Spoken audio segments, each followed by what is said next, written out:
You're listening to the REI Marketing Nerds Podcast, the leading resource for real estate investors who want to dominate their market online. Dan Barrett is the founder of AdWords Nerds, a high-tech digital agency focusing exclusively on helping real estate investors like you get more leads and deals online, outsmart your competition, and live a freer, more awesome life. And now, your host, Dan Barrett.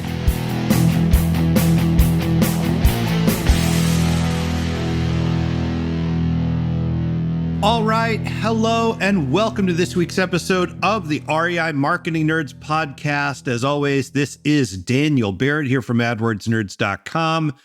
And look, you know where to go if you need more leads and deals online. You go to AdWordsNerds.com. My team will help you put together an online marketing strategy for your market. All right, wow, this week, hey, so I've got a conversation this week with Todd Pigott. He is from ZincInvesting.com and Zinc Financial. You can look those up. Look, I've interviewed some very successful, very influential investors on this show, pretty much a who's who. I got to say, I've been doing this for several years now, folks. We're many hundreds of episodes into REI Marketing Nerds, which is wild when I think about it, but I've been doing this for a while. But I got to say that Todd's story is one of the most dramatic you will hear in real estate.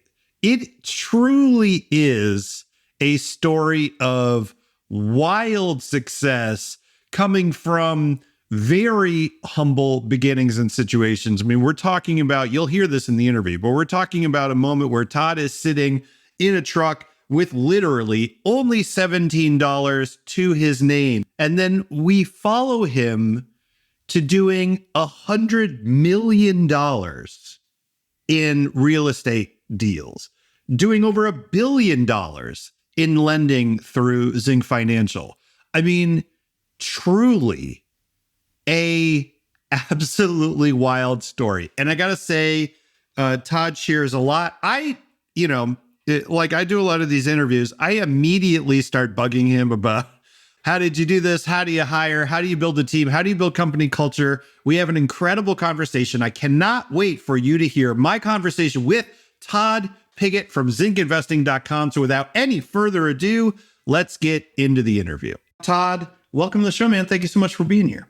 Hey, thank you for taking the time to have me present today. It's a joy to be here, and I'm hoping to have a great conversation with you and add value to your listeners. Thank you for having me on. Yeah, man. Well, I am super pumped to have you here, mostly just because we were talking a little bit before we hit record, and I think kind of the scale of stuff you've done in this industry is just all over the place. I think people are going to be really fascinated. So as our kind of way of getting into that, because there's a lot going on, I want to talk about kind of your two, well, not just these two, but the kind of two primary sort of places that you're touching the industry right now, which are ZincInvesting.com. You've also got ZincFinancial.com. And I want you to break down for listeners, if they're not familiar with you, what those two sort of arms of your business are and how they relate to real estate investing and kind of what you are doing today. Does that make sense? Sure. So I think I would start with this with a little bit more elaborate explanation. Yeah. ZincInvesting.com, or Zinc Income Fund, which you say is our mortgage fund. It's our mortgage fund with a sub-REIT, fully registered with the Securities and Exchange Commission, and it's publicly audited as well. Our fund is for high net worth individuals who want to passively invest in real estate that's fully secured, minimal losses, and it's just an excellent way for people to invest in real estate with having to not be in the active management of that. Now, how this works is, obviously, I'm the president of Zinc Financial. Zinc Financial is a licensed lender. We have the same licensing as major banks. The only difference is that we get our money from our fund. And this allows us some flexibility on what we lend on that would be prohibitive for, say, banks or credit unions. And what that is we loan money to real estate investors. That's all we loan money to. We're a business purpose, private money lender. And we have three programs: construction loans, DSCR or rental loans, and then finally our fix and flip or bridge loan. We've done $1 billion of this. We've been in business for nearly 20 years, and we're across about 45 states in the country. So real estate investors who find distressed properties, that they want to fix up and repair and resell are kind of left with two options. Number one, they can pick cash for that property. Or number two, if they want leverage, they're probably going to have to find a lender like Zinc. Why? Because we don't care about the distressed asset. See, banks and credit unions or other consumer mortgage outfits out there do care about the condition. Generally speaking, if they get their money from the FDIC or the Fed window, most banks are regulated and they're prevented from doing loans on distressed properties. If anybody's ever sold a house, they know they got to have the smoke alarm working and the GFA outlet fixed. They can't, the self-enclosure on the pool gate needs to be there. Everybody has sold a house. And so we don't require that. Why? Because we get our money from our mortgage fund. And that enables us to loan on distressed properties that real estate investors pick up at a discount with the intent of rehabbing those properties and then reselling them for a profit. So Zinc is our lending arm. That is a licensed lender, same as major banks, that we loan money to business entrepreneurs and business real estate investors who are on their way up, that have good credit, that have some liquidity. They just need to leverage that liquidity with a lender like us so they can go out there and take advantage of more deals. And so where we get our money is from the fund. It's zincinvesting.com or Zinc Income Fund. And high net worth people invest in our fund. It's a passive investment. They get a cash distribution every single month. Our fund returns about 8% a year. Now, with that, all distributions are taxed at about 80%. And those, we get a 20% tax deduction. Well, Todd, how does that happen? We'll tell you how that happens. We have a REIT built within our fund. President Trump signed into law in 2017 some excellent tax benefits. We were able to realize that as with the Security and Exchange Commission. And so those tax benefits enable us to only be taxed at 80% of the income. And number two, if they live in a state with favorable tax treatment, they're taxed in the state they reside, even though the income is actually earned in California. That's another tax benefit, number two. And then finally, the IRAs that invest in our fund, there is no longer a UBIT tax or a separate tax return. So these are three laws that Trump put into Congress. It was signed in 2017. And with that, we have some excellent tax advantage. So our fund is for people to invest in, earning 8% approximately, with a 20% tax deduction on income.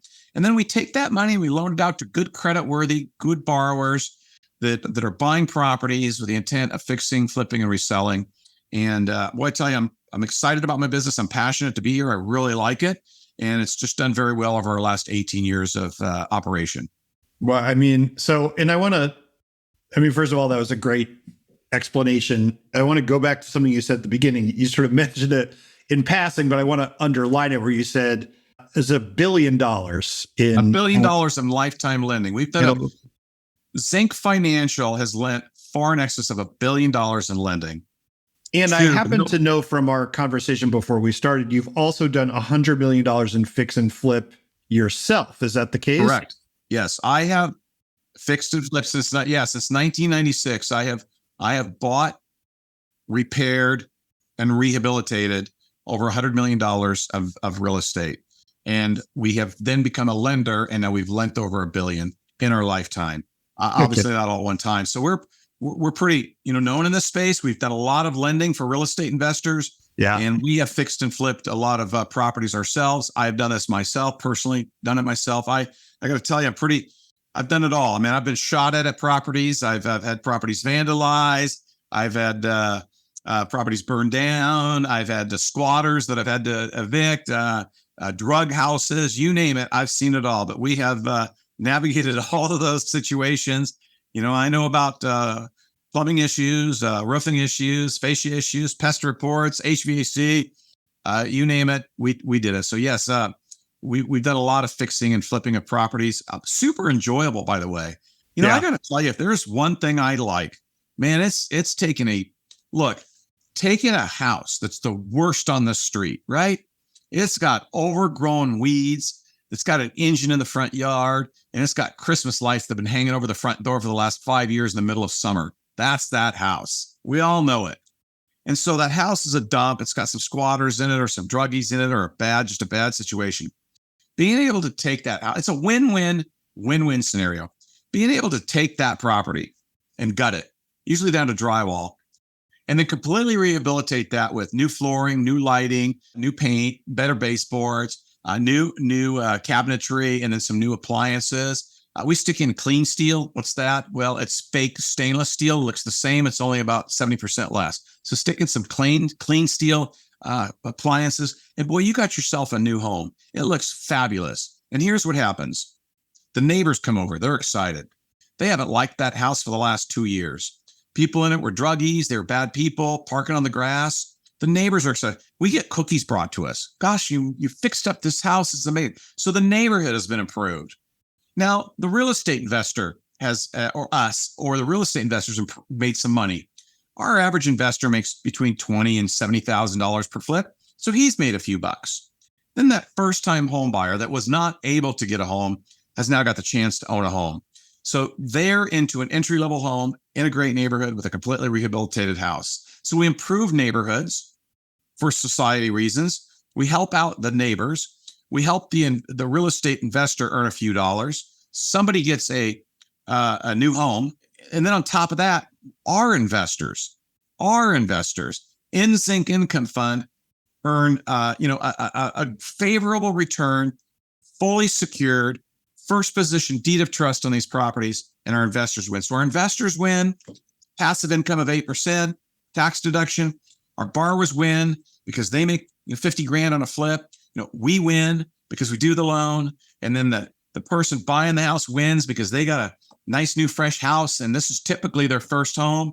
The investor wins. He made 50 grand, and the neighbors win. They got a nice new house in that neighborhood, has increased their value. So I really like this because there's no downside. And so, yes, I fixed and flipped myself about 100 million all throughout California. And we've lent over $1 billion, and pretty excited about this track record. And we're looking to expand it. Wow. So take me back to 96. Yeah. So it's funny because it's like, it's so interesting to talk to someone like you, because you've had all this experience in all these different parts of the industry, right? So you've been in different roles and sort of different levels, but you had to start somewhere. There was a point at which you'd never done a flip before, I'm assuming. So like, what Absolutely. was your entry point into real estate investing, or maybe even just real estate generally? Like, what got you into the industry in the first place? Well, that's a little bit of a longer story. I'll try to keep it short. So I was born in Montebello, and that's down there in LA. Okay. And then I grew up in Anaheim, about 4 blocks over from Disneyland. And so then we moved to Fresno in the late 70s. My dad was a vice president of a large financial institution in Newport Beach. And unfortunately, when we moved to Fresno, we went through a rocky period. And then I ended up on welfare with my mom at that time. Hey. And it was a very, very, very, very difficult period. We never did anything fun. We never went anywhere. We never took a vacation. Our Christmas presents were by the church. That's who donated. So it was really a life at this time of just existence. Getting to the next week was painful. And I did not enjoy that period of being completely broke, truly having nothing. So what happened is that I worked at a pizza parlor, and then I got a job. I won't give the name, but I got a job at a sporting goods store. And how old are you at this point? I am now 18 years old. Okay. I played water polo and swimming out of high school. And so I got this job at a sporting goods store. And at this time, it's a national chain. At this time, you had to wear literally a shirt and a tie and slacks at the sporting goods store. And I only had one tie and one shirt. And Martine was the manager. And he came to me one day and says, "You're wearing the same shirt, the same tie every single day. I need you." I says, "Martine, I make $3.25 an hour. And after taxes, it's $2.61 an hour. I'm making no money." It's funny, man, because this is around the time that I got my first job. And that's how I'm like, whenever I hear like entry level job in my head, it's like $3 to $5 an hour is like, yeah. $5, $4, $3, not $25 to make a living. That's a whole nother show. Oh, yeah, that was wild. Want to find motivated seller leads online, but don't know where to start? Download our free Motivated Seller Keyword Report today. AdWords nerds have spent over $5 million this year researching the most profitable keywords for finding motivated seller leads. And you can grab these exact keywords when you download our report at www.adwordsnerds.com/keywords. So I said, I think I want to resign. I was in my first semester at Fresno State. First semester. At that time, you could actually start school without paying the tuition or books. So I'm 3 weeks into Fresno State. I have no money, and I just quit my job at the sporting store. My mom is broke. She's on welfare. And I go out there and I sit in my 1972 Ford Courier pickup truck. I have $17 to my name, and I owe $800 to Fresno State. I was sat in that truck for 5 hours going, what am I going to do? I don't have any money. I don't have a job. And I have Fresno State. I knew this. I played water polo swimming, and I'm a big outdoors guy, and I really enjoyed construction. I liked construction. So, and I knew that that was a path to prosperity. I did not want to live broke, poor, on welfare any longer. So I took the $17 in my pocket. I drove to Fresno State after quitting my job at the sporting goods store, and I withdrew. And I got a call about 5 days later asking why I withdrew. And I says, I don't have the money for tuition or books. They said, we found you a scholarship. We found you a scholarship that pays for the first year tuition and books. Well, I went back and re-enrolled in the school. Everybody in the class is like, where have you been for 3 weeks? Well, I withdrew, and then I got back in. I declared my degree as construction management. I knew that I wanted to be outside. I knew that I liked construction and real estate and finance. I'm probably 19 years old. And I declared that. And so I took the $17 at that time, and I went home and I borrowed my mom's vacuum, and I borrowed a trash bag out of the garage, and I went knocking door to door. See, at that time, water polo at Fresno State ended different times of the evening, 5, 6, or 7 o'clock p.m. There was no schedule as whatever the water polo coach. So I needed something to earn money that was available to me outside of hours that I could make my own hours. Right. So I picked up my mom's vacuum. I borrowed it. And I picked up a trash bag out of the garage, and I went knocking door to door. And I wanted to clean buildings because I knew that I could do those in the evening after college and after I got out of water polo, which ended at 5, 6, or 7 hours the coach felt. And so I picked up Pat Rogers and Associates for $63. Then I picked up Double D Produce at another $63. And then my third client in a period of 2 months was Spano Enterprises at $210.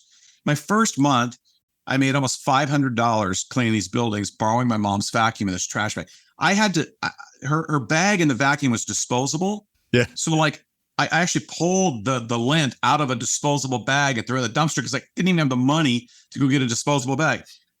So here's what happens. I stay at Fresno State, and I continue on with my education, getting that degree in construction management. At the same time, I started cleaning these buildings. And so I built that business over 17 years to one of the largest facility maintenance companies in California and 2 other neighboring states. Wow. We had 500 employees, and we had another 52 subcontractors that did another 500 employees. We had about 1,000 employees. We did Target, Mervinson, Albertsons, Smart and Final, PetSmart, you name it, we did it. We did parking lot sweeping, striping, pressure washing, graffiti removal. So I took that company, and I got my degree in construction management. And what happened was I was in an accident. I rolled a utility vehicle, and I decided at that time I didn't want to do that business Like anymore. you just rolled the whole thing. Rolled it. And I ended up in the hospital, a trauma unit. And that's another topic for another podcast. But what I decided when I laid there half dead is I said, I don't want to do facilities maintenance or clean buildings anymore. What I really am passionate about is construction and real estate and finance. Back in 96, while I ran that cleaning facilities maintenance company, I bought my first fourplex, and it was a junker. And I fixed it up myself. I painted it myself. I had no idea what I was doing. I bought it for $110,000. I scraped together $9,000. And then I had the seller carry a second on it. I cleaned it. I painted it. I put that thing up, and then I rented it up, and then I sold it, made a few bucks. So then I bought 3 more fourplexes, and then I bought a 5-plex. And next thing you know, I'm doing what I enjoy doing, which is construction and real estate. And so I bought these things, I rehabilitated them, and then I started selling them. And then I started doing more, and then I started doing more. And then I got to a very, very important part in everybody's life is I started going to the auction. Very dangerous. You really have to know what you're doing. But I finally built up my income and built up my cash reserves where I went down there with $500,000 in cash every day. And then we started buying at the trustee sales with cash. And then I took those properties and started rehabilitating them and flipping them and making money. And so then I started to create my wealth, $1 at a time, buying properties and fixing them and doing what I enjoyed. It was in 2006. I says, gosh darn, I'm fixing and flipping a lot of properties. I have 3 full-time crews. We're doing a lot of this. I think I can loan money to other investors and help them be successful. So that's when Zinc Financial was born, was in 2006. And so then we started loaning money to investors to go out and fix and flip, just like myself. And then they became successful and made a few extra dollars and improved neighborhoods. Well, then I had other people coming to me wanting to invest with me, saying, Todd, we like what you're doing. You don't lose money. It's super safe. Can we give you money to loan out? And so I started working with my friends and my family. And next thing you know, I had tens of millions of dollars of capital that I was placing in loans for them. So then my real estate investors making a few bucks, my friends and family, tens of millions of dollars are making some money lending. And by the way, I'm fixing and flipping properties. And so then I says, the mortgage fund, it has tax benefits and it's easier from a management standpoint as well as a tracking standpoint. Gosh darn it, we developed our mortgage fund, got it approved by the SEC, went live with it. It's fully audited by the largest accounting firm in the country for mortgage fund auditing called Spiegel. It's watched by the SEC. It's registered at the state level. Law firm is Gerasi Law out of Irvine. They watch over us. And Verivest, who manages our compliance up in Oregon. So we have 3 great partners, make sure that fund operates at an optimal level. So I tell you what, so from early years of being on welfare and trying to figure out what am I going to do, from $17 to a multi-million-dollar facility maintenance company, rolling that into fixing and flipping, and then rolling that into a lending company for other entrepreneurs to be able to borrow from us, and then rolling that cash that so many people had trusted me with into our mortgage fund is kind of where we're at today. Wow, that's such an awesome story, dude. Hey guys, hope you enjoyed part 1 of this episode. It's just too good to limit to one show. Join us next week to hear the rest.